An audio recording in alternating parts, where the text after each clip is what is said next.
Today, I'm going to discuss how to manage your virtual assistant. That's going to be both for the company's success and for their success. In this video, I'm going to walk you through a step-by-step process on how to manage your virtual assistants. And first, you want to establish clear communication. You're going to use something like Slack or Google Chat or whatever app that you like to make sure that everyone is communicating extremely well. We expect them to respond to us no more than 10 minutes from us reaching out to them. And when they use the restroom or go on break or anything like that, they put in the chat that they are going to the bathroom. So if we're looking for them, we know where they are. Also, if they have something like a power outage or whatever, an emergency, everything's in Google Chat for us. Second, make sure you have clear expectations. Define the roles of each of the people that work on your team. If you have more than one virtual assistant, make sure they know exactly what their role is, what their job description is, and who's responsible ultimately for what, as they can help each other. And I recommend that you definitely should cross-train all of them. There's at least 2 people that can do every task on your team is what I recommend. So if somebody's out or whatever the reasoning is, you always have a backup. Third, how do they win with you? What I would do is I would take the DISC personality assessment that you gave them during training and for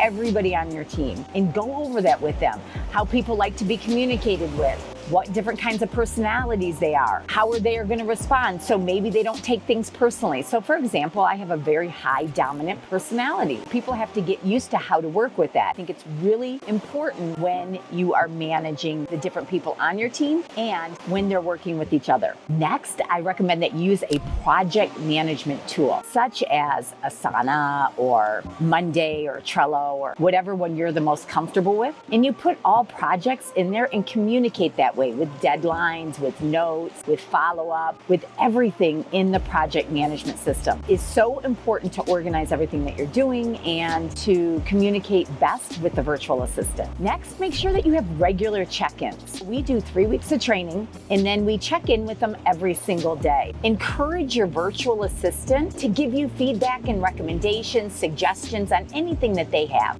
This can lead to teamwork and innovation. You're going to want to create standard operating procedures if you don't already have them. And once you start working with the virtual assistant, you can have them help you actually create the SOPs. This will help maintain consistency and make sure that onboarding new people is much easier. The next thing you're going to want to do is set KPI. Those are key performance indicators that shows that they're doing a good job and what they need to do. There is a special number that they should have every day. So for example, video editors. We want them to edit at least 4 short form videos a day. That would be their key number that we know that their job was done. That is the most important number every single day to make sure that you know that they've done a good job.